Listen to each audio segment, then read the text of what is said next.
really thank our panelists for being here today. They are both, the stars had to align just right to get these very busy people in the same room together. You guys have no idea. Great. Welcome. Today we're talking about phase 2 of your aviation marketing system. And we're going to be talking about this in terms of educating rather than selling. Which is really the best way to do things in the aviation industry. So I'm Paula Williams. And I'm John Williams.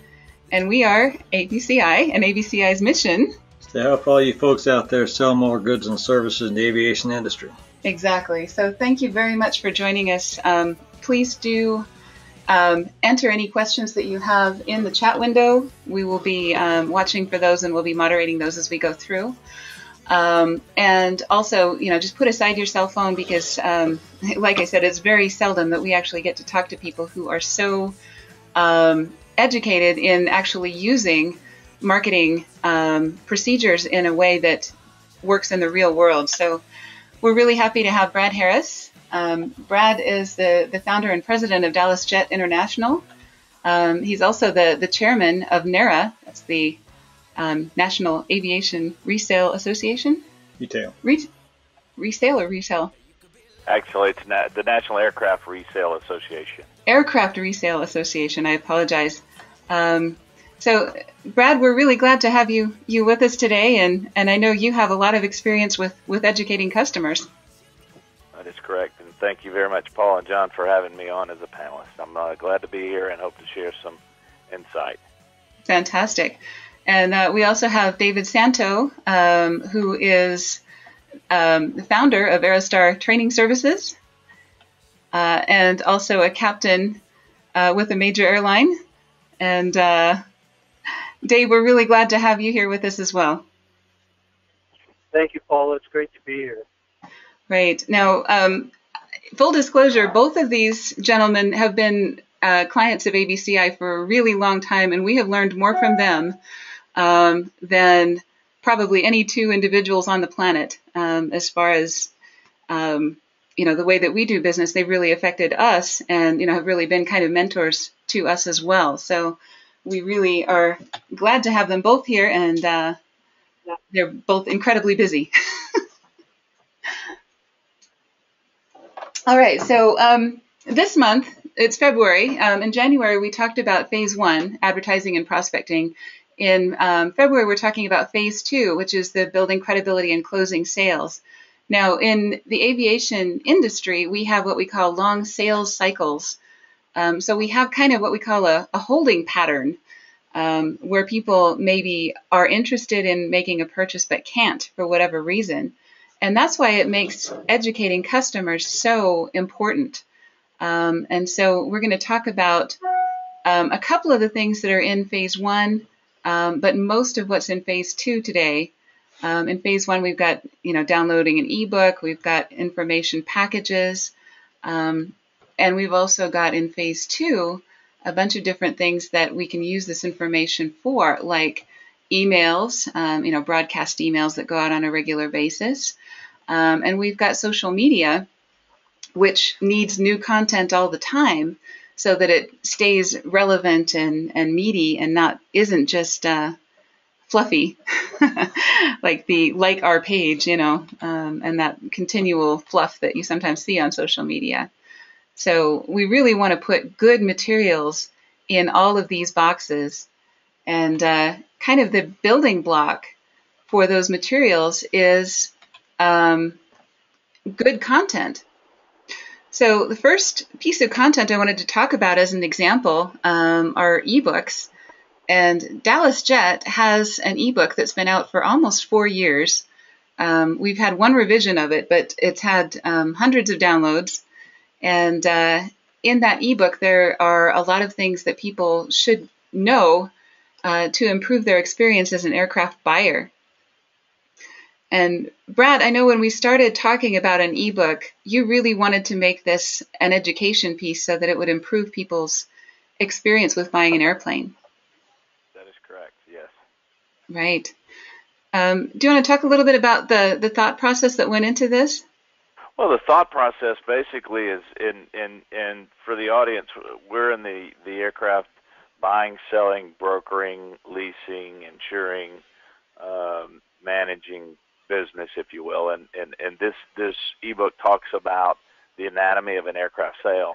So as a tool to a potential customer, it talks through the processes that an aircraft sale, how the processes are defined, and it goes into detail of actually the anatomy of the whole sale. And so a lot of people don't understand how complex it is to buy an aircraft or sell an aircraft, and so this gives one is a guide, but then it gives credibility.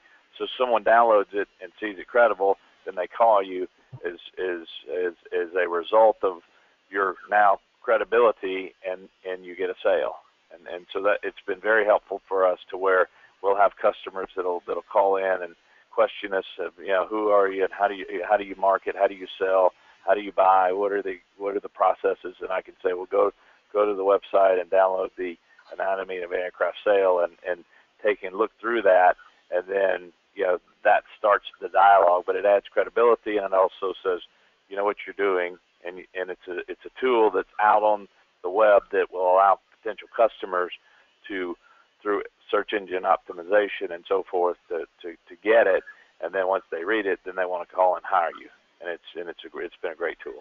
Right, exactly. And one of the things that I think you did really well is your customers, and that they are very smart business people, but a lot of them are in some field other than, actually most of them are in some field other than aviation. So they're in real estate or oil and gas, or they're smart people. So you're not insulting their intelligence at all. You're actually just taking them to the basics of here's how to apply what you know to a different philosophy or a different thing than what they usually do, because most of these people buy or sell an airplane maybe once every 5 or 6 years. It's not something they do every day like you do. That's correct.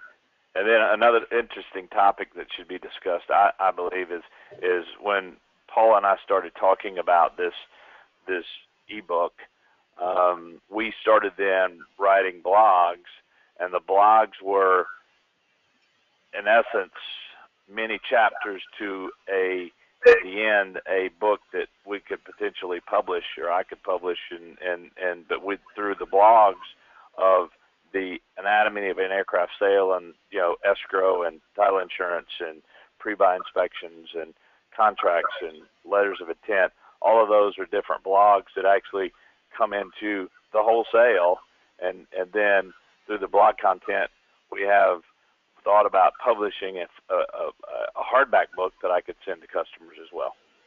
Right, and that would be kind of an expanded version of this really high level that you have on your website. We put a lot more meat onto those bones, essentially, and then that becomes a real book or a hardback, actual published paper book. That is correct. Right, excellent. Thank you, Brad, and that has been a fun process. And Dave, you also have an ebook that's a little bit different, and you also have a very different audience as well. So yours has been out for about 3 years, so still have quite a bit of history with that, and we're in the process of rewriting that because it has been a while since this one came out, and a lot of things have changed. Has also had hundreds of downloads, and it's about questions that your potential students should be asking, but a lot of them that they don't ask for whatever reason. Maybe they're too embarrassed, or they just don't know what they don't know. Well, thank you, Paula. Yeah, we've had our ebook out there for 3 years. That was written by ABCI, and the goal was to help the young men and women who are looking at our products, which is training services, to help them make a informed buy decision. And what we've discovered with a lot of our customers is they've never bought a type rating before. It's a new experience. It's a big ticket dollar item for them. So they are trying to learn. We're trying to help educate them on hey, what are some good things to look for in a school? What are some of the right questions to ask? Clearly we think we're the best choice, but our goal is to educate them on making an informed decision. Right. And, that was actually a really good topic at the time that we wrote it, which was, 3 years ago. And we're in the process of revising it because things have changed on in the realm of aircraft training. Now we have the ATP, CTP to deal with and lots of things beyond aircraft type rating. So your company has also expanded its offerings. And also we want to take this, from a slightly different angle. So we may end up with 2 ebooks, one about type ratings and one about, coming from a different angle. Well, we certainly like the ebook because it's an opportunity for us to set up a quid pro quo where we're giving them an opportunity to download our ebook, and all we're asking for in return is the opportunity to network with them, communicate with them, and keep them informed. And then, of course, as you already know, Paula, we then try to follow up with educational information on a scheduled periodical email where instead of trying to say, hey, come buy from us, we would rather say, here's a tip or a tool on being a professional pilot, about operating the airplanes that we train on. Give them something of tangible value in return for their readership and for the opportunity to market it. Right. And not to get too weird here, but there's a quote from Deepak Chopra, that if you want something, give something. And I think, an ebook is a really good demonstration of that because you're basically giving people information and asking them just for their contact information. You're not expecting them to make a purchase. In fact, what these do is educate people to maybe, decide that this is not right for them and avoid some potentially unsuitable customers. Yeah, and that's a very good point, Paula, because in our ends of the market, these are big, expensive ticket items. Now, our training is not as expensive as buying an airplane by any means, but it's still a big decision, and we're not trying to sell them on that decision. We're trying to make them informed decision makers. If you sell them, we're not doing suggestive sales. We're not going to encourage somebody to buy a type rating who doesn't already know they need one. What we want to do is make sure that we're controlling expectations when they do purchase, that they're going to be happy with what they've gotten. They feel like they were well informed, and that's really our number one objective. Fantastic. And Dave and Brad, you both, I think, in the process of the ebook, this is kind of a big picture or a big deliverable, a big project. A lot of people ask us, how long should an ebook be, and how much should that include? I think both of your ebooks are about 20 pages. But do you have any thoughts for advising people on how to put together an ebook on their particular industry, or any words of wisdom for potential ebook authors out there that are wondering? I would just say whatever line of business you're in, talk to that audience, and whatever the complexities of that business is, or whatever the credible points to the business, or talk to how you achieve whether you're selling or whatever your business is, talk to that business, and then get with Paula and I think 20 pages is probably an accurate number. But I would then drill down into that business, whatever it is, and talk about the different processes. And if you're trying to sell something, how do you sell it? And why do they need to hire you? And how are you credible enough to be their company that they hire to do whatever service it is you do? So that would be my thoughts on that. And Dave, I know we've had the conversation that, if people who don't know any better will go for the cheapest option. So, in some cases, the materials that you put in the ebook will be the differentiating factors, that show this is the difference between a Timex and a Rolex. If you don't know the difference, you'll buy a Timex every time. And I, yeah, I think that's a good point, Paula, because the audience that we're selling to, a significant number of them are young people. They're out of college, fresh out of their commercial pilot license training, and they're starting to make these decisions independent of their families, mom and dad. And they really have never made a decision of this level and spending this type of money on their own. So the tendency is, well, let's find the cheapest. And the thing we try to educate people is things that you know and learn over the years buying stuff, and that is that the cheapest isn't always the best option. What we're trying to do is describe a value purchase and why the best value is a combination of quality and price all in one package. And that's right. new for some people.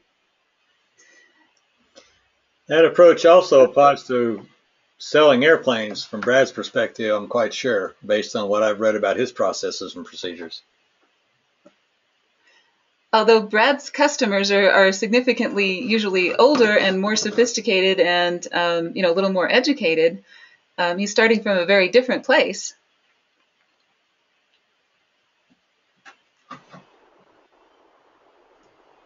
Great. All right. So let's talk about this is kind of a difference of opinion. There are two schools of thought, and I want to find out where both of you guys stand. I think I probably can guess, but I know there's a gradient here, and most people are further to one side than the other and somewhere in the middle. So on one side is the Sandler sales quote, don't spill your candy in the lobby. And basically what that means is, you don't want to give away too much information because then they'll just go do it on their own and they don't need you.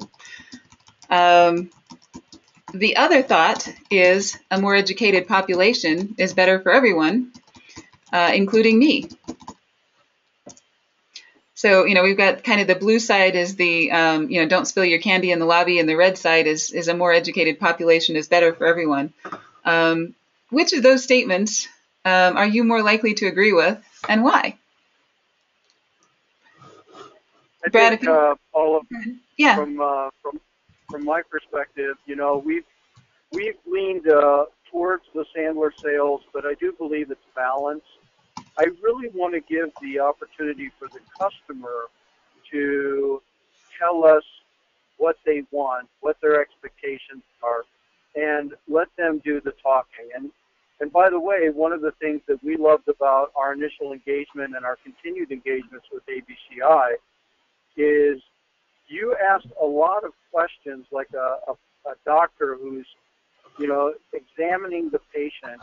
You asked us a lot of questions up front before you prescribe the solution. And that's kind of where we're at. We want to make sure that we listen to our customer.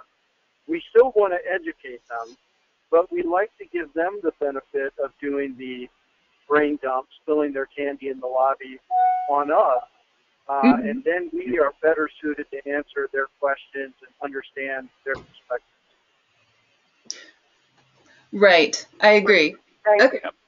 But I would tell you on my side, the process typically your audience is older and more distinguished, but in the same token there are some younger people that have made some good money, but our philosophy is they think they can go at it alone, and they don't understand how detailed and intricate it really is with marketing and aircraft and professional photography and the accurateness of specifications and putting a package together and maintenance status and then receiving, then marketing properly, and then letters of intent, formal purchase agreements, title searches, deposits, pre-buy inspections, test flights, international registry. I mean, those are just some of the things, closing, which state to go to for closing for tax purposes,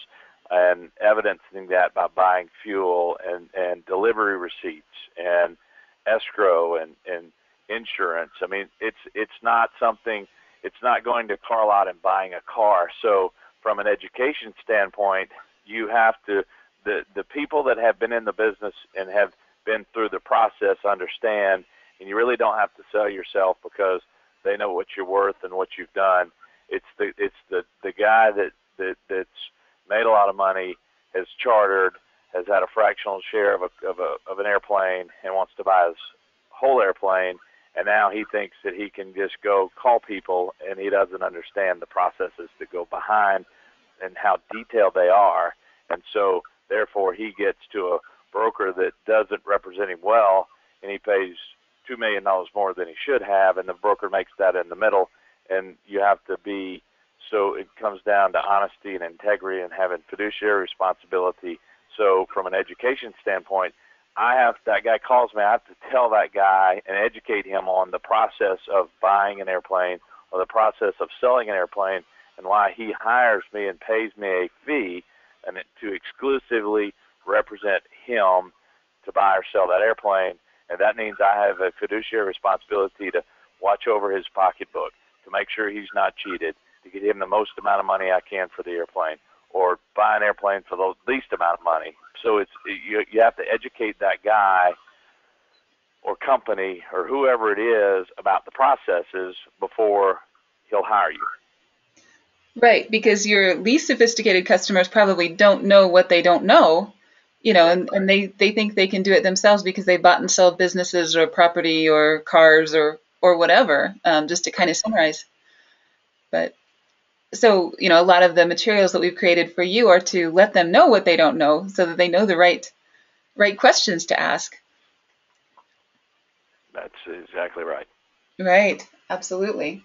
Okay, well, let's carry on from there and talk about some specific building blocks.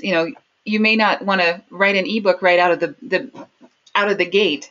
Like we did with most of these, we start with an article, and we start with some really good articles. And if you start with an outline, flesh out the articles, then you can always put them together into a book later. But we'll start with one from Aerostar's website. This is one that Dave wrote just 2 days ago. And this is about an experience that he had in a class. And it's just ab initio customers, yes, you can do it. And it's talking about an A320 type rating course that he had with 5 students in it. And 2 of them had doubts. And you addressed those doubts on paper. Well, I'm sure you addressed them in person to these 2 folks, but for every person that expresses something to you, you really want to, the best ideas always come from your customers, right, Dave? Yeah, absolutely. It's funny, Paula, because you get asked the same questions, over the years by different customers. And to them, that's the first time that question's ever been asked. And you have to put it in their perspective. They don't know what they don't know. They're looking to you to be the expert. And there are times where you have to assert yourself with at least our customers and give them some reassurance that you are going to do the right things by them, you are going to take care of them, and that others have done it as well. And in this particular case, the students were worried about the amount of workload that they were being presented with. And, we had to say, guys, there's 60,000 airline pilots in the industry. If 60,000 other people have done it, you can do it too. But it's not going to be easy. It's going to be tough. And those are areas where we find that the customers reaching out to us, if we truly care about them, if you're truly concerned about the integrity of the industry that you serve and the individuals that you're working with, then you want to do everything you can to put them in the best frame of mind and allow them to excel. Right. We really advise our clients to carry around a notebook wherever they go, especially when they're working with customers. And when somebody, or, on your cell phone, you can take notes on your cell phone nowadays, which is much easier. But keep a file of questions and concerns that customers ask you, especially if you've heard them 3 or 4 times. It's time to write an article. And that's some of the best articles that we have ever seen have come from those conversations that are frustrating for us because we've had them so many times, but they make the best articles because obviously it's what your customers want and need to know. Here's another one similar to that. And I know, Brad, this came from customer questions as well. And this one was not in the set of slides that I sent you. This is complex transactions, buy, sell, trade, and in what order. I'm sure a lot of people have an airplane, they want another one, and they don't know how to get from owning airplane A to owning airplane B without having a mess in the middle. Correct. And so what you're doing, I mean, you're writing a blog article here that talks to them about buying, selling, and trading, and in what order. And then as you read the blog article, it talks about, trading, and then it talks about the process of buying, and then it talks about the process of selling. And so it's an educational blog that gives you credibility, but it also makes a potential customer think about how they want that to work. And so, again, it goes back to that educational thing, and then the credibility thing, and so I think useful blog content can help you sell your product by, posing questions or addressing questions that have been asked to me and to our firm. Exactly. Right. I'm sure a lot of people, maybe haven't considered the pros and cons of, and here you outlined 4 scenarios. You can trade your current airplane for the one you want. You can sell your current airplane and buy one simultaneously. You can sell your current airplane while a purchase is in progress, or you can buy an airplane and then sell your old one. And depending on where you are financially, or tax-wise, or any number of other factors, one of those is going to be best for you. And it's probably reassuring to your customers, Brad, to have read through this and kind of have an idea, when they talk to you, how they want to go about doing this. That's correct. Right. Great. And then here's one that kind of goes above and beyond the scope of what you would expect. Aerostar, of course, is a training organization. They provide type rating trainings and other advanced pilot training. And this one is not really about pilot training. It doesn't matter what your skills are. You still need to get a job. And to do that, you need to get to an interview. So a lot of your customers, Dave, have been asking for interview tips. And since you work for an airline and have worked for several, you have some thought about, who gets accepted and who gets interviews and how, what things can happen during the interview that go well or badly and improve a person's chances. Yeah, well, I think it's going, hold on just one second. Okay. I think it goes along the order of, do we care enough about the customer to do the follow-ups? And the follow-up in this case for us is they don't come to school with us because they want to go to school. They're coming to school with us because they're trying to advance their career and they want to get a flying job. And the best thing that we can do to cement the relationship that we've had with them is find ways to help them advance their career. And so we like to do those follow-ups. We want to offer them things like interview preps and career building opportunities so that they certainly can go out there and be successful in this job. Right. And that, I guess the old marketing cliche is people don't buy a drill, they buy the hole. They buy a drill because they need to make holes. And they really don't care about the horsepower or the speed or anything else. They just want to know, is this going to work for the purpose that I have, or is this going to solve my problem? And, in Brad's case, of course, people want to have a good experience with an airplane, getting from, helping their business extend their range and, any number of other scenarios that an airplane will help with. And in Dave's situation, they want a better job. So it's pretty simple to take that extrapolation, but you have to understand you are not selling a commodity. You're really selling a solution to a problem, no matter what business you're in. Right. So here's another of Brad's articles, and this one we're kind of calling it Inside Baseball. And it's kind of talking about the pricing procedure that Dallas Jet uses. So, this kind of goes into detail about, and this has always been mysterious, I think, to anybody who's outside of the the industry, what goes into an aircraft price, and solving that mystery, I think, really helps people feel more comfortable about picking up the phone and calling Brad. Are you finding that's true? For sure. I mean, people want to know what the value of their airplane is, and they're people in nature are typically lazy, and so, and I don't mean that in the wrong way, but I mean that we are, and so what we've been successful in doing is we give an opinion on pricing based on data.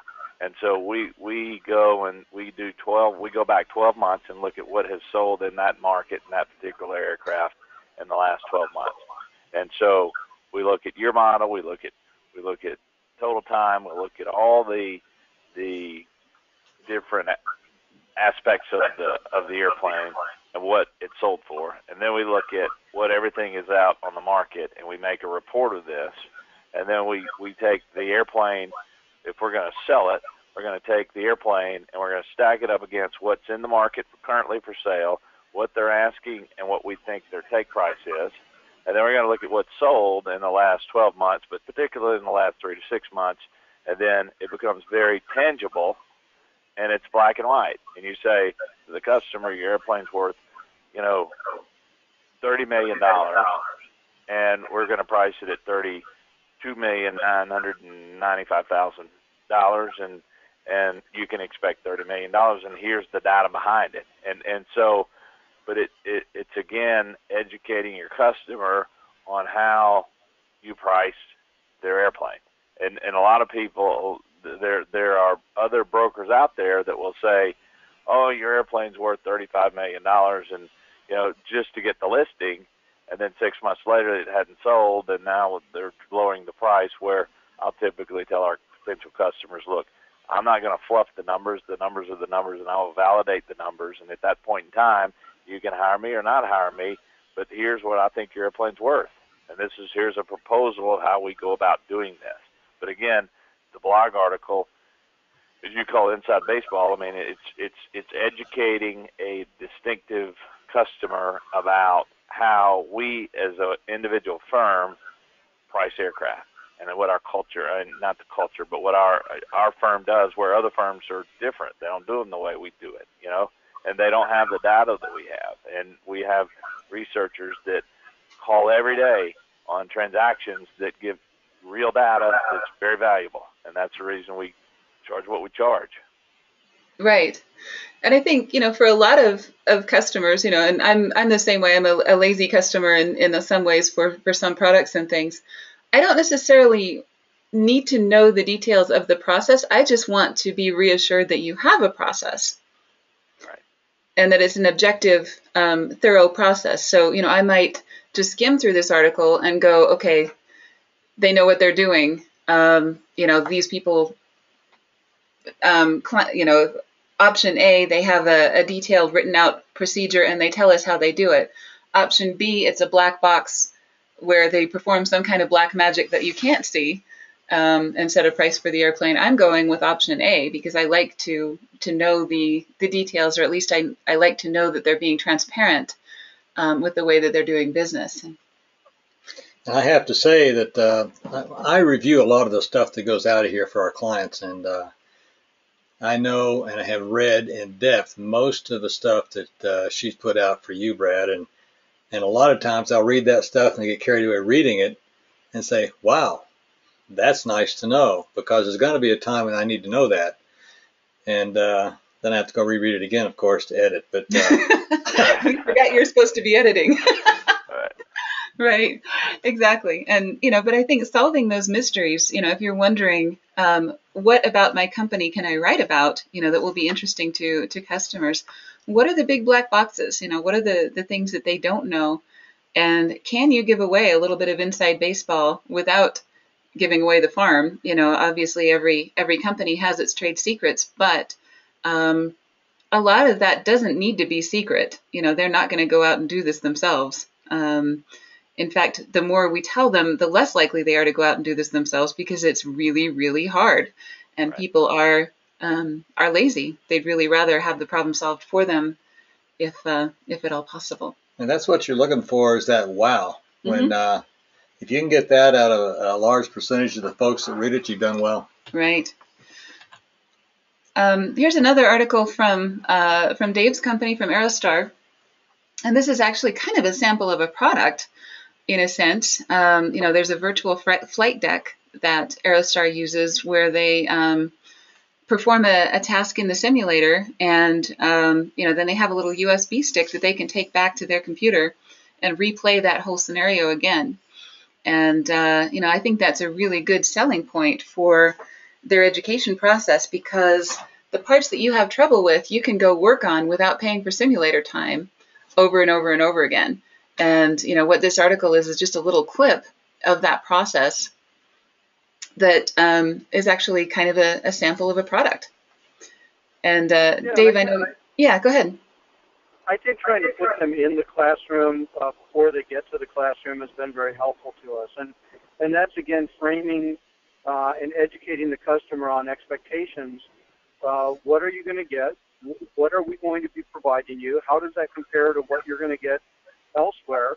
We want to be as open and honest about that as possible, because we want to make sure they're satisfied at the end of the course that they received exactly what they bought.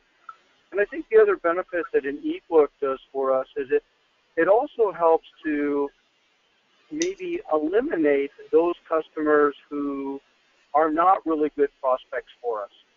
They self-eliminate themselves. They read your ebook and they say, this is not really something that I want, or I really do want to buy strictly on price, and the rest of these processes and procedures aren't really valuable to me.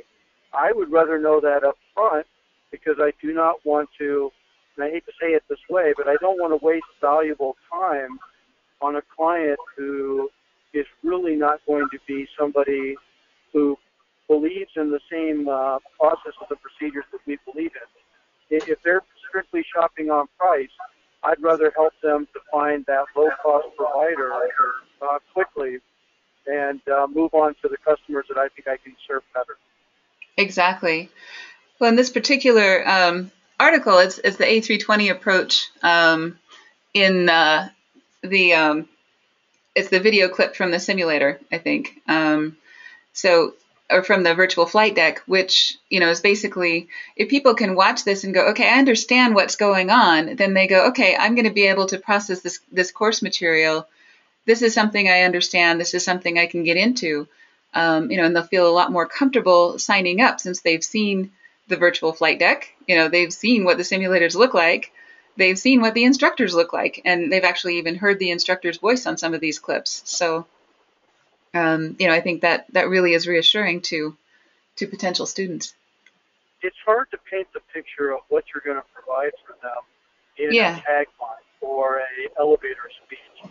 But when you get the opportunity to enhance those with graphics, with visuals, and you get the opportunity to go more in depth on your competitive advantage, what you're going to do that's different than the rest and makes you a better choice for them.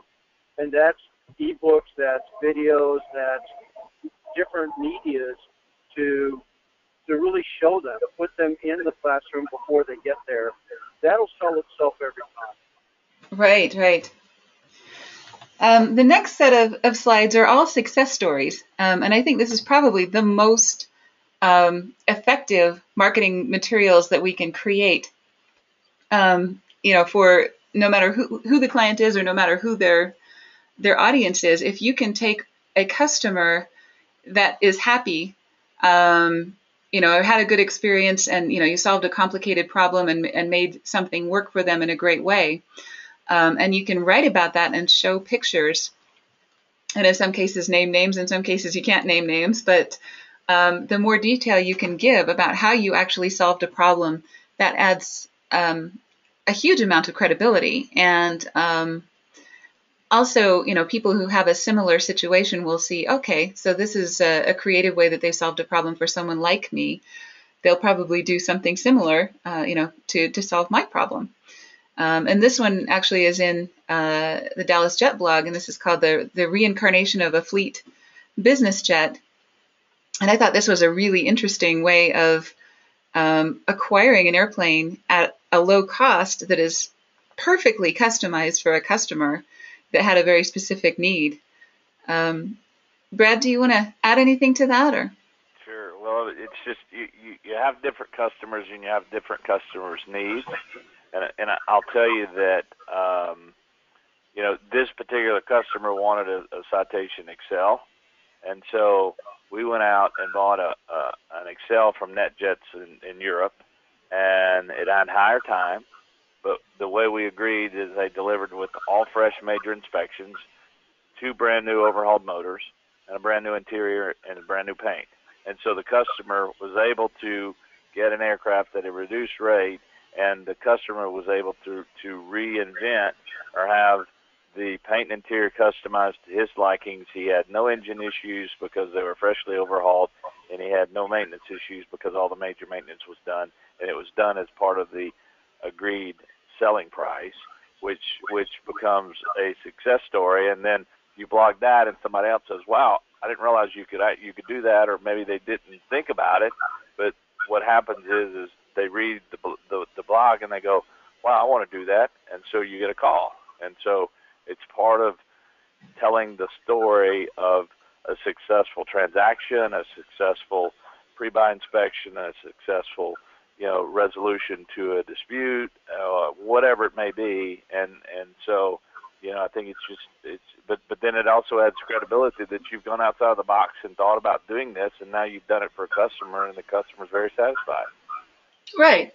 So you go through a process similar to ours, where you ask people a whole bunch of questions to ascertain their needs before you recommend anything, and sometimes you need to go do something really creative, and you have the connections to make some things happen that not every broker could, because you happen to know people at NetJets in Europe that had an opportunity, and not everybody would have that opportunity. But what this article does is it shows your connections, your creativity, and your process without it being you talking about it. It's actually about a customer that made this happen.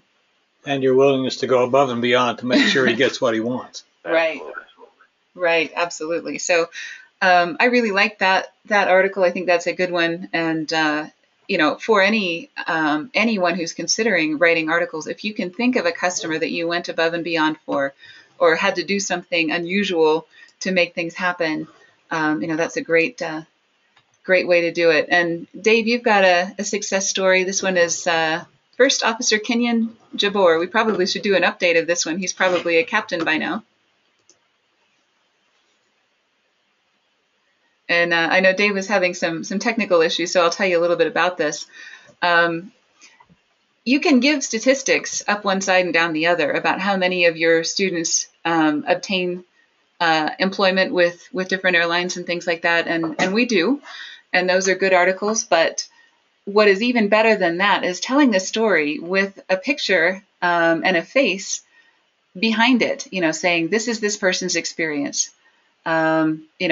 Here's a couple of different ways that you can go about getting to first officer. You can do the traditional way, get your multi-engine and commercial license, become a CFI, build time as an instructor, work for a regional airline, apply to major airlines, and so on. But what this person did was a different path. And if you look at some of the forums on LinkedIn and other places, people say this doesn't work. You get your multi-engine commercial license, get your type rating, get hired by an overseas airline, get paid while you build time, and then apply for a major U.S. airline and come back and become a first officer with a major U.S. airline in a much shorter time while getting paid for the time building phase. And, we had put out some statistics, on that path, and just got slammed in some of the forums, with people saying that never works. It just doesn't work that way. But when you can put a person's name and face behind it and say, here's a person that went from student to first officer in a very short amount of time, and this is the process that he did, it really builds credibility much faster and much easier than doing just the statistics. Excuse me. I can't Well, talk today. and I didn't remember the specifics on that particular customer call because we've had so many success stories Right. like that. But we do in our industry, the aviation industry for airline pilots has been a tumultuous career over the last 20 years. And there's been a lot of people that have just not been successful, whether they got stuck in a commuter job or whether they got stuck in a job that they didn't envision. They never made it onto the airline. Now we're seeing a huge shift in the industry where we're actually going into a pilot shortage that's forecast to last more than 20 years. And one of the problems that we have is we have a lot of naysayers out there. Just like you have naysayers in the real estate industry because they got burned by real estate during the downturn, they believe that all real estate deals are bad, and they're out there communicating that. There are people in the aviation industry that are really criticizing or being critical of the career path in the industry at a time that's never been better. And so I think it's important to be able to show, guys, this is real. It's not going to work for everybody, but for everybody that's truly gone out and applied themselves, gone and beat on doors, followed the processes we try to express to them, it's worked. And it is a viable option. The industry has a huge global pilot shortage that's more extensive outside the United States. They are hiring pilots from outside the United States. They're hiring Americans. And that's a great way to build your time to come back. And also it's a great way to see the world and to have a different experience in the industry than people have had over the last 20, 30 years. So we love to hear those success stories. We get a lot of them. People telling us just in this class, we had a customer that said, Dave, let me show you an email. He'd been applying for an airline outside the U.S. They would not interview him. We tell people that coming to school with us significantly increases your hireability. He took the chance, came to us, and before he came, he updated his resume, and while he was in class, he's not even done yet, he's already been called for an interview. Right. So, there's nothing like a real story with a real person behind it to really kind of counteract some of those naysayers and say, well, it isn't done. Well, here somebody just did, and here's another one, and so on. So just the weight of those success stories eventually will win out, I think, even in a bizarre situation or in a potentially negative environment. Here's one from Dallas Jet's blog. This is a day in the life of an aircraft owner. And this is a success story because it talks about a client who had a typical day that took him to 4 different cities, and there is no way he could have done this any other way other than owning an aircraft. Brad, do you want to elaborate on this one? Absolutely.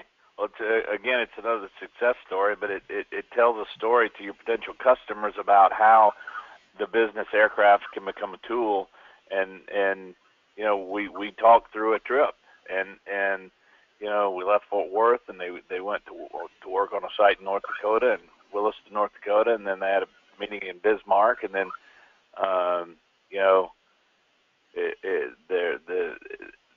they ended up in Oklahoma City, and then back home for dinner with his family. And it was just, when he called me to tell me that story, it was just, I called Paul and said, we got to write a blog about this, because this is truly what it's about, owning a private aircraft. And so, again, you're educating, but you're also, through your blog sources, you're not only educating, you're telling, success stories. So somebody reads this that's on the fence about buying an airplane, and they go, you know what, I do that, and I travel that on the airlines, and I'm not going to do that any longer, and I'm going to make the transition and pay the cost and get me a private aircraft. So anyway, I think it's just a very good way of expressing yourself in terms of, true live stories where customers are happy. Right. Exactly. And I think, I like to think about somebody sitting in an airline lounge or even on an airplane reading this article and looking at this map going, wow, I could do all of that in one day. Just think of how much business I could do, and think of being home with your family at the end of a day like that. And it just is one of those things where, you put a picture to a story, and, you can really hit home at the right time with the right person. So let's talk a little bit about how to use articles. One, of course, is to put them on your blog. These are the ones that we just showed you were all simply blog articles, but they're also building blocks. Each of those articles can be reused over and over and over again, and the writing and building the content is the thing that is the most time consuming for us and for our clients. So you want to make sure that you make the best possible use of those. So on social media, we could take any of the articles that we just looked at and chop any of them up into probably 10, 15, 20 tweets, and, put those on Twitter. We could put them on Facebook, LinkedIn. Google Plus is now a really good one as well, that allows pictures and media.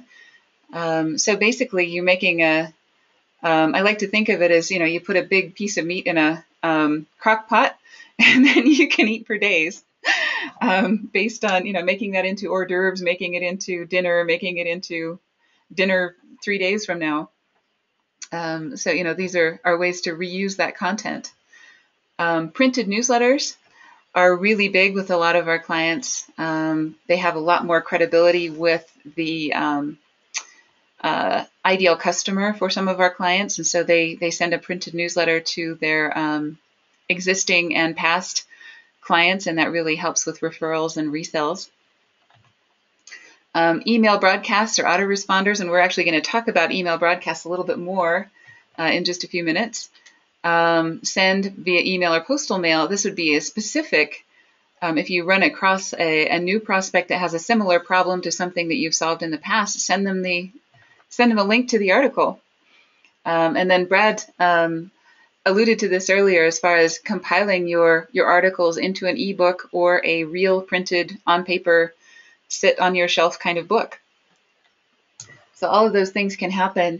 Another thing that you can do with this type of material is to do webinars. And this is actually a recent webinar that we just did with Aerostar, to show the opportunity for flight schools, and basically give them the opportunity to ask questions and to show some statistics and some other things, and provide an education for flight school partners. And sometimes a webinar is better than an article because you can take it a step beyond that and actually interact with people. Videos. This is one that we did with Brad a long time ago, and this is about 4 mentors, a conversation with Brad Harris. And I had to throw this in because we're on the line with 2 mentors today, of our mentors in the aviation industry and in marketing. So we really enjoyed that. And, if you've got something on YouTube, it shows up, it actually gets indexed faster than an article. And you can also demonstrate some concepts that you can't just with text or just with pictures. So broadcast emails. This is one of Dallas Jet's broadcast emails, and you can see this one's addressed to me because I had it sent to me. But it starts with an article, why a 2-stage aircraft marketing process. And then as you scroll down in that same email, it goes into what we call a call to action. And this is kind of where you shift from education to sales. You've basically given them some information, and then you say, here's what you do about it. Here are some of the aircraft that are currently in Dallas Jet's, being represented by Dallas Jet. And so, Brad, we've used this structure for a while with your emails, and I know you get quite a few clicks on these airplanes. That is correct. We do. it works very, very well. Right. So it kind of draws attention to these things, even if they only open it because they want to read the article. Then they can't help looking at the pictures of airplanes. Nobody can resist the shiny objects. So that is a good way to kind of segue into that opportunity. And we do the same thing with Aerostar. Aerostar has a whole series, as David mentioned, of tips. When someone has signed up for their ebook, then there's so much to tell them about advanced flight training that you can't get them to sit down and read it forever. You have to break that up into smaller pieces.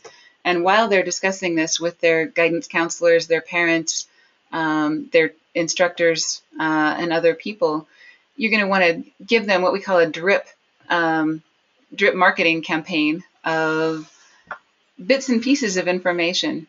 So here we talk about, what are the differences between a level C and level D simulator. And then when you scroll down from that, you go to a call to action. When you click on this orange button, it goes straight to the enrollment application for Aerostar. So if they're ready, they can go ahead and click on that. We're not going to waste any more time and just go ahead and get enrolled. If not, then, a week later, they'll get another email with another drip of information that is hopefully the piece that they were missing in their scenario for that. Right. So was there any other words of wisdom you guys wanted to add about educating customers and things? We got just a few minutes left, and I think we've been answering questions as they come up. So you guys have done a great job of doing that and staying ahead of them. All I can say for myself, I'm a pilot, and so I've never considered myself a salesperson. It's not sales when you feel like you're teaching and when you're helping and mentoring others to make informed decisions. And so for me, it has been a tremendously rewarding and fun experience to do what others would have called traditional sales, because I'm not selling. I'm talking, I'm sharing a passion, and I think the drip marketing campaigns, those automatic campaigns that you talked about, where it allows you to help reduce the sales cycle or automate, if you will, it doesn't reduce it, it just automates it so that you are physically interacting with the client a little bit less, but with a higher impact because they've been getting these steady streams of infomercials and informational emails and videos. And I think there's probably lots of people out there that say, I don't really like to do sales. Well, you don't have to like to do sales if you're sharing a passion. That's true. So you can put away those thumb screws. That's right. Exactly. Brad, did you have anything to add? Is there anything we didn't cover that we should have? No, I don't think so. I think it's just, I think it's very effective what you're doing, and I think but put good content out and tell your story, and I think when people believe you and you're credible, you have a better success rate of them hiring you. Absolutely. Excellent. Well, thank you both very much for joining us. I know, the stars really had to align to get you both here today. And that's what we get for getting, very busy and successful people in the aviation industry and hopefully contributing to their busyness with making more sales. But, we really appreciate you taking the time to be here, because I know you have many other things you need to be doing. And also the people that are attending, thank you for being committed to making marketing better in the aviation industry. I think there's been a lot of waste and a lot of excess until 2006, and then everybody just stopped marketing altogether, which is not the right solution either.